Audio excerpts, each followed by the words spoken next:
Welcome to Khushi study circle. TET డిఎస్సిలో భాగంగా ఈరోజు జీకే మరియు సోషల్ స్టడీస్ మరియు తెలుగు ఈ మూడు సబ్జెక్టులలో ఉన్న ఒక కామన్ టాపిక్ గురించి మనము ఈరోజు తెలుసుకుందాము. కామన్ టాపిక్ వచ్చేసి మనకు నాగార్జున సాగర్. నాగార్జున సాగర్ యొక్క ప్రాముఖ్యత గురించి మనకు తెలుగు టెక్స్ట్ బుక్లో ఇవ్వడం జరిగింది. దాని యొక్క ప్రాముఖ్యత మనం చూసినట్లయితే మనకు నాగార్జున సాగర్ ప్రపంచంలోనే అతి ఎత్తైన రాతి కట్టడం. నాగార్జున సాగర్ మనకు ప్రపంచంలో అతి ఎత్తైన రాతి కట్టడం.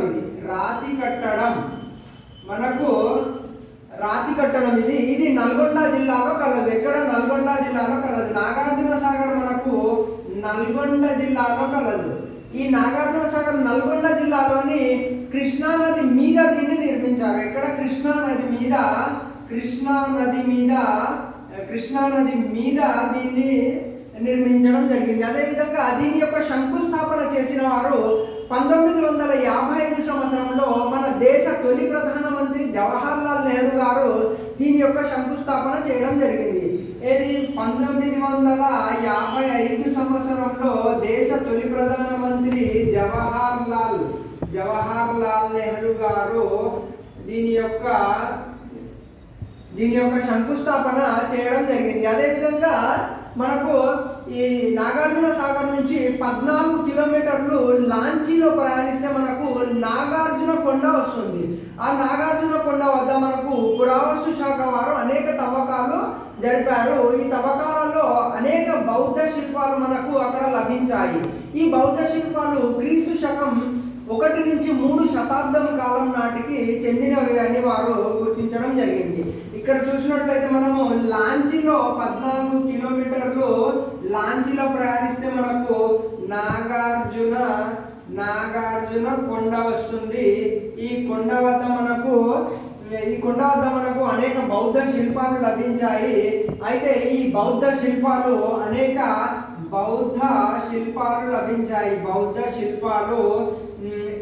లభించాయి.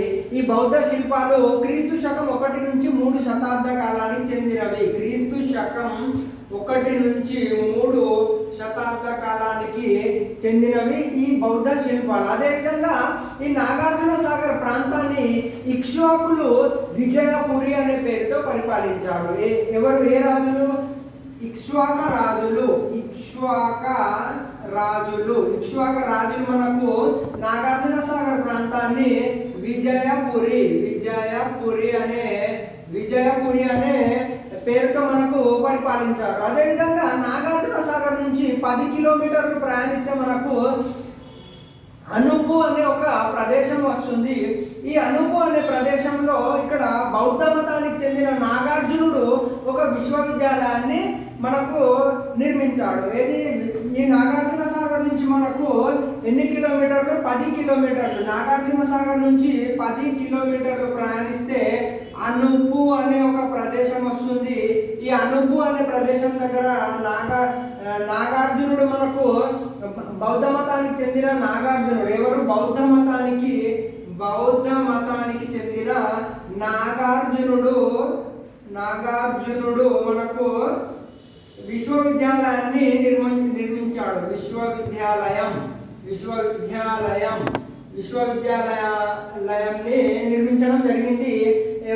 ఎవరు? నాగార్జునుడు. అదేవిధంగా మనము ముఖ్యంగా దీని యొక్క ప్రాముఖ్యత, నాగార్జున యొక్క సాగర్ యొక్క ప్రాముఖ్యత చూసుకున్నట్లయితే దేశంలో ఇది 2వ అతిపెద్ద బాహుళార్థ సాధక ప్రాజెక్టు. ఇది దేశంలో రెండవ అతిపెద్ద బాహుళార్థక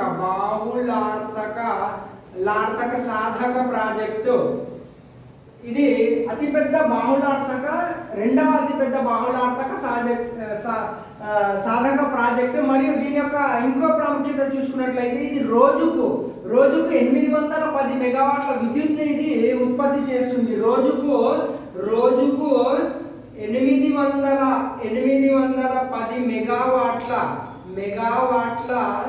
విద్యుత్ ఇది ఉత్పత్తి చేస్తుంది. దీని యొక్క ప్రాముఖ్యత చూసుకున్నట్లయితే ఇది విద్యార్థులకు విహారయాత్రకు చాలా అనువైన ప్రదేశంగా మనకు గుర్తించడం జరిగింది.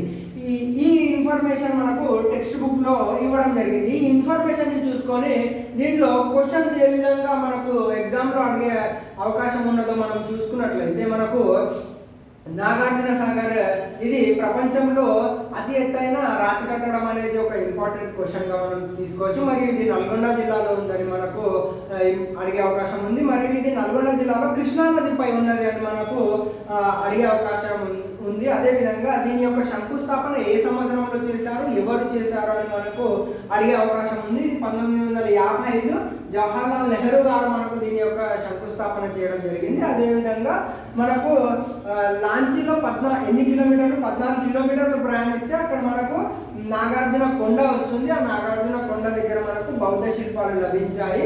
ఆ బౌద్ధ శిల్పాలు క్రీస్తు శకం 1 నుంచి 3వ శతాబ్ద కాలం నాటికి చెందినవి అనేది కూడా మనకు ఇంపార్టెంట్ క్వశ్చన్ గా తెలుస్తుంది. అదే విధంగా ఇక్కడ ఏ రాజులు పరిపాలించారు, ఏ పేరుతో పరిపాలించారు అని మనకి ముఖ్యంగా అడిగే అవకాశం ఉంది. అది ఇక్ష్వాక రాజులు విజయపురి అనే పేరుతో మనకు ఈ నాగార్జున సాగర్ యొక్క ప్రాంతాన్ని వారు పరిపాలించారు. అదేవిధంగా ఇక్కడ నాగార్జున సాగర్ నుంచి ఎన్ని కిలోమీటర్లు 10 కిలోమీటర్లు ప్రయాణం చేస్తే ఏ ప్రదేశం వస్తుంది, అనుపు అనే ప్రదేశం వస్తుంది.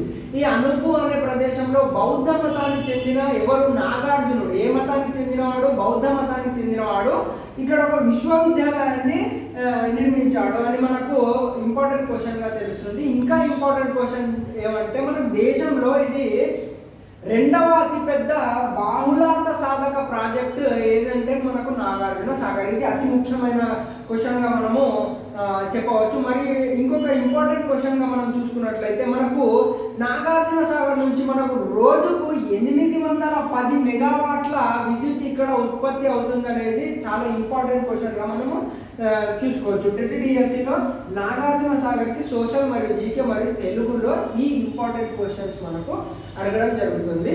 ఇవి చూసుకున్నట్లయితే మనకు చాలా important. Thank you very much. Khushi study సర్కిల్ని సబ్స్క్రైబ్ చేయండి. TTDSC వీడియోస్ మరియు క్లాసెస్ గురించి మా ఛానల్ని సబ్స్క్రైబ్ చేయండి. Thank you very much.